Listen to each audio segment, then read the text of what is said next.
Hey guys, it's Oluvids, and today I'm going to talk about Kairi. I've done some videos going over both Sora and Riku's characterization, so of course this is the last of that trio. I gotta say, I think this one was the hardest to try to get something out of because of how it's played out in the series, as well as the lower screen time. So first I want to go over what's happened to Kairi in the series, and how that's affected her, as well as her actions on these adventures.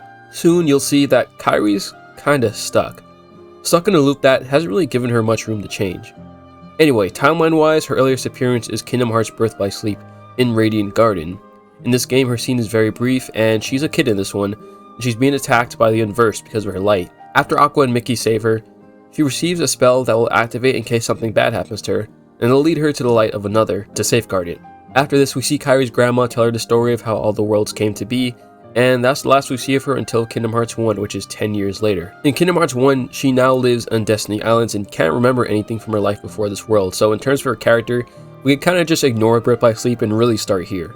She's a headstrong but still friendly girl that seems to really get along with Sora and Riku. They eventually try to leave the world on a raft, but they get attacked and Kairi seemingly disappears when Sora tries to save her. Throughout the game, we see hallucinations of her, talking about her thoughts on certain worlds until we eventually find out that those weren't fully just in Sora's head, but also partly Kairi's heart speaking because of the fact that it is now inside his body, just like Aqua hoped would happen in an event like this. So I think it's safe to say that while she wasn't physically there, she learned and experienced everything that Sora did in the first game, seeing how big and different the worlds could be, learning the importance of friends as well as her role in the world, being a Princess of Heart. During the final section, Kairi was going to be used by Ansem to complete the final keyhole, but luckily Sora was able to hold Ansem off for a bit. Then Sora proceeds to sacrifice himself in order to release Kairi's heart from his body. As Sora's falling to darkness, this is the first time we see Kairi's light in action. No matter how deep someone is in the darkness, her light always shines through. She was able to completely restore Sora from a heartless back to his normal form. Later on, we see that Kairi did still want to go with Sora despite knowing how dangerous the road is ahead of him, but he told her to stay behind so that he won't be slowed down. That's when she gives him the lucky charm and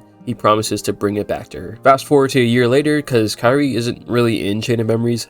Thanks to the memory scrambling, everyone's forgotten Sora, including Kairi, so she spends the beginning of KH2 trying to remember who he is. After talking to Roxas, she remembers and decides to write a letter to him. After this is where we get a change of her character from the first game. As she's reflecting, she starts to think that maybe waiting isn't good enough. However, she's interrupted by Axel and ends up eventually getting captured by the organization.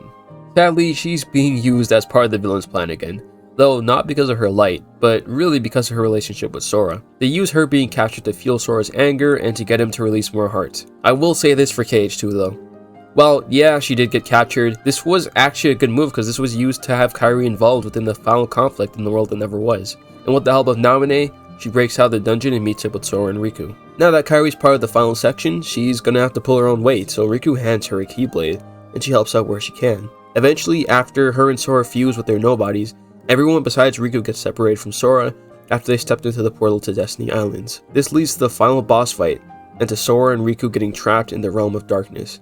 However, just like in the first game, Sora's connection to Kairi made it possible to escape from the deepest darkness. The letter she wrote earlier in the game made it to the shore, and after she reads it, the door to light opens, and Sora finally returns the lucky charm. I think that KH2 actually did a pretty good job with Kairi. They may have had some similar aspects to KH1 plot-wise, with her bringing Sora out of the deepest darkness and her being used as part of the villain's plans, but the kidnapping at the very least was there to get her involved like she wanted to be. It was kind of like a mini adventure with Pluto and Naminé, and that led to her joining the Keyblade Club and helping out a bit.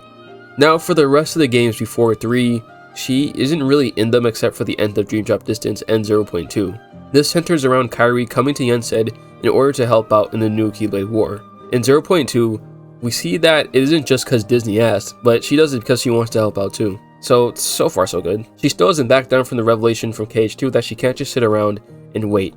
She also teases Riku a bit for trying to be like Sora, so it's nice that her playful side is still there as well. Anyway, this leads over to KH3 where she begins to train with Axel, who also recently started using a Keyblade.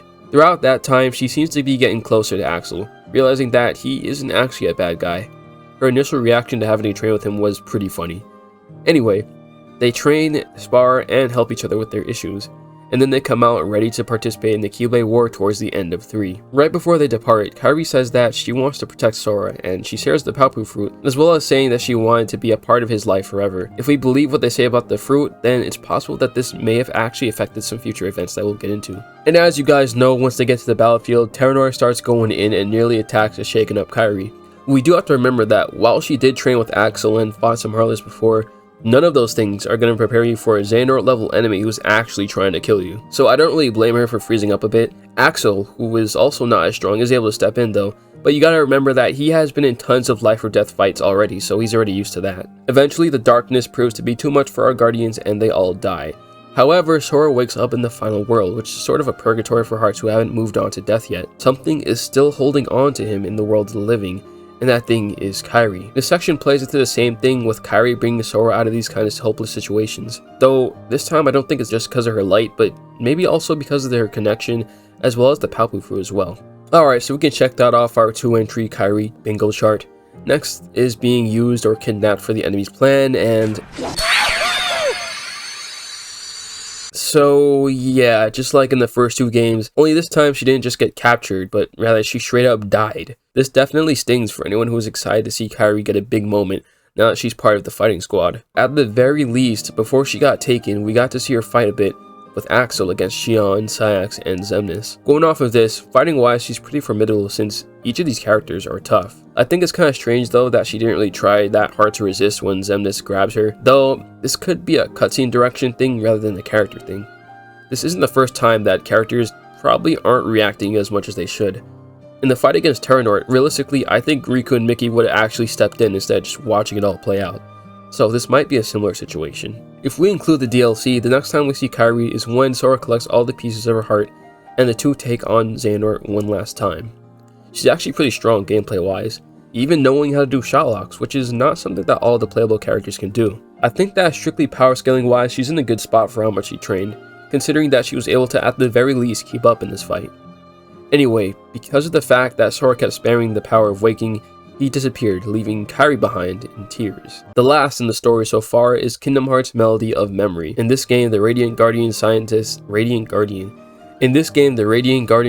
decided to look into Kairi's memories to see if there's any clues they can find to bring Sora back. I'm not sure if this part is canon, but throughout the game, Kairi's basically recapping all the games until you get past KH3. She finds herself in the final world and is confronted by Xehanort, or at least a part of her mind taking the appearance of him. She also unearths some repressed memories, showing what happened to her back in Radiant Garden after Aqua saved her. Turns out Scientist Nort took her and put her in a lifeboat, hoping that she wouldn't end up in unreality. She then realizes that it's been him. It's always been him that's been messing with her fate, and they begin to fight. Eventually, Kairi gets overwhelmed and ends up getting saved by Sora. While Sora is still gone, it seems like he's able to pilot Kairi's body temporarily and beat Xehanort. Later on, they gather all the clues they have, and they make their way to the final world, where thanks to combining the 3 keys, Riku, Kairi, and the Nameless Star, they're able to create a portal to Quadratum, which is where Sora might currently be. Kairi wants to go with Riku, but they both decide that maybe it's better that she doesn't go just yet. After Riku leaves and after she fills in the rest of the group on what happened, Kairi decides to train with Aqua instead of continuing the routine she was on before. And that is the last thing we see Kairi do at this point in time. So yeah, taking everything into account, Kairi definitely does get a little bit of development. Her deciding that waiting isn't good enough let her get involved in the plot a bit more, which is good.